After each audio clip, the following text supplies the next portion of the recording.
बिस्मिल्लाहिर्रहमानिर्रहीम। दोस्तों 583 हिजरी में सुल्तान सलाउद्दीन अय्यूबी रहमतुल्लाह अलैह ने हर तरफ जिहाद में वर्दी का ऐलान कर दिया। फिर आप लश्कर लेकर तिब्रिया की तरफ बढ़े और बज़ोरे जंग से फतेह कर लिया। ये सूरत हाल देखकर सलीबियों ने भी लड़ाई की तैयारी कर ली और हर दूर दराज और करीब के इलाकों के सलीबी इनके लश्कर में शामिल होने लगे। सुल्तान सलाउद्दीन अय्यूबी रहमतुल्लाह अलैह के लश्कर में 12,000 घुड़सवार थे और प्यादा लश्कर इसके अलावा भी था। सलीबियों की तादाद 80,000 के लगभग थी। कई दिन दोनों लश्कर आमने सामने रहे। बिलाखिर जबल हतीन लड़ाई का मरकज बना। इस लड़ाई में सलीबियों की बदकिस्मती उरूज पर रही और इनके बड़े बड़े सरदार और हुकाम पकड़े गए, जिनमें इनका बादशाह यरूशलेम गाय भी शामिल था। दोस्तों, इमादुल कातिब का कहना है कि इस दिन जंग में इतने सलीबी कत्ल और गिरफ्तार हुए कि मकतूलीन को देखने से अंदाज़ा होता था कि पूरी फौज कत्ल हो चुकी है, जबकि कैदियों के ढेर देखकर अंदाज़ा होता था कि पूरी फौज जिंदा गिरफ्तार कर ली गई है। एक मुसलमान सिपाही 30 सलीबियों को खैमा की एक रस्सी में बांधकर हिंकाता फिर रहा था। इस लड़ाई ने सलीबियों की कुव्वत को पारा पारा कर दिया। उनकी बड़ी मुकद्दस सलीब मुसलमानों के हाथ आ गई थी और उनका मशहूर जंगजू बादशाह रेजिनाल्ड, जिसने एक बार मुसलमानों के एक काफिले को गिरफ्तार कर लिया था और जब उन्हें कत्ल करने लगा तो उनसे कहा, अब तुम मोहम्मद को अपनी मदद के लिए क्यों नहीं बुलाते हो। वो मलऊन भी मुसलमानों की कैद में था। सुल्तान सलाउद्दीन अय्यूबी रहमतुल्लाह अलैह ने उसे कहा, अब मोहम्मद सल्लल्लाहु अलैहि वसल्लम की तरफ से मदद आ चुकी है। फिर उसे कत्ल कर दिया। इस जंग से हासिल होने वाले कैदी दमिश्क के बाजारों में एक एक जूते के बदले फरोख्त हुए। जब काज़ी इब्ने अबी उसरून दमिश्क में दाखिल हुए तो ईसाइयों की बड़ी सलीब इनके सामने सरनगू पड़ी हुई थी। सुल्तान सलाउद्दीन अय्यूबी रहमतुल्लाह अलैह ने इसी तरह अपनी यलगार को जारी रखा और अपनी असल मंजिल मकसूद बैतुल मुक़द्दस का रुख किया। फ़लस्तीन के वो तमाम इलाके जिन पर सुल्तान ने कब्ज़ा कर लिया था, वहाँ के सलीबी और अस्कलान के शिकस्त खोर्दा लश्करों ने भी बैतुल मुक़द्दस में पनाह ले ली थी और 60,000 सलीबी जंगजू बैतुल मुक़द्दस पर अपने कब्ज़े को बरकरार रखने के लिए जमा थे। मुसलमानों ने पूरे अज़म और वलवले के साथ सलीबियों पर हमला कर दिया और बिलाखिर सलीबियों ने अमान मांगी।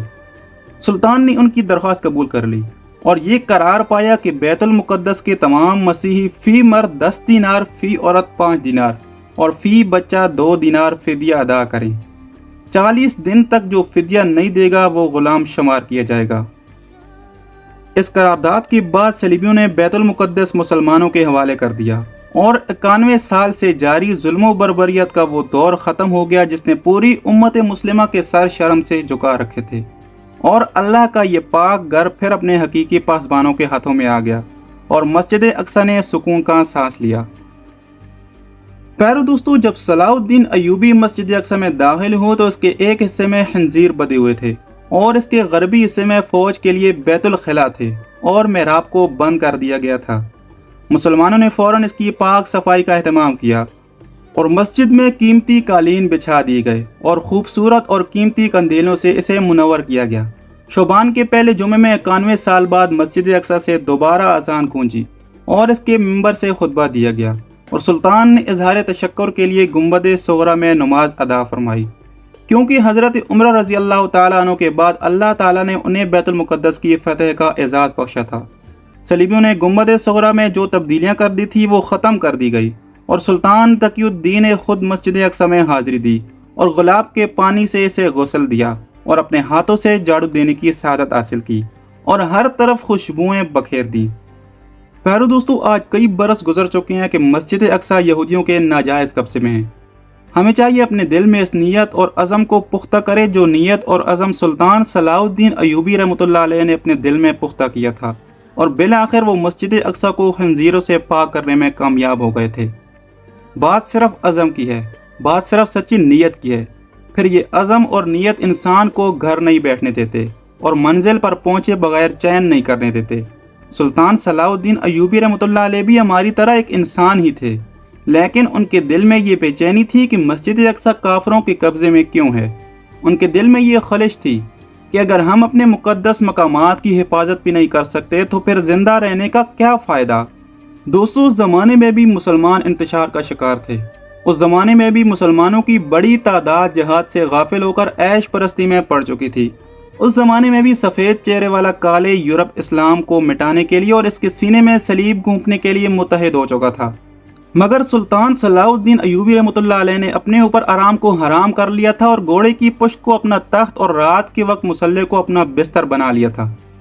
انہوں نے ایک طرف پکار کر مسلمانوں کو جہاد کی دعوت دی اور بڑے بڑے علماء کرام سے جہاد پر کتابیں لکھوا کر پوری اسلامی دنیا میں پھیلائیں، اور دوسری طرف سلطان صلاح الدین ایوبی رحمۃ اللہ علیہ نے اللہ تعالیٰ کے سامنے حد درجے کی آوازاری کی اور راتوں کی تاریکیوں میں اس نے بیت المقدس واپس لینے کی توفیق مانگی۔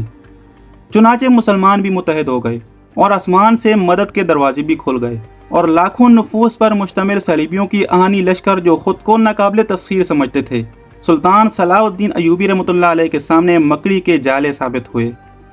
آج پھر وہی ماحول ہے، آج پھر کفر نے خود کو ناقابل تسخیر سمجھ رکھا ہے، آج پھر مسلمانوں میں انتشار اور جمود کی کیفیت ہے، مگر اس خاک کے اندر بہت سارے شرارے چھپے ہوئے ہیں، اور امت مسلمہ آج بھی سب کچھ کرنے کی طاقت رکھتی ہے، مگر ضرورت ہے سلطان صلاح الدین ایوبی رحمۃ اللہ علیہ جیسے ایک قائد کی، جو خود عمل کا پیکر ہو، جو خود بے چینی اور خلش میں مبتلا ہو، جس کی عزم میں آن کی سختی اور جس کی نیت میں حوض کوثر کی پاکیزگی ہو، جو درد سے بولتا ہو اور اپنے درد بانٹنے کی طاقت رکھتا ہو، جس کا دل امت کی حالت دیکھ کر زخمی ہو مگر وہ ان زخموں کو کافروں کی طرف منتقل کرنے کا عزم رکھتا ہو، جو اپنی ذات کے چکر اور ہر طرح کے رعب سے آزاد ہو، جو صرف موت کے آئینے میں روح یار کو تلاش کرتا ہو اور فقر سے محبت کرتا ہو۔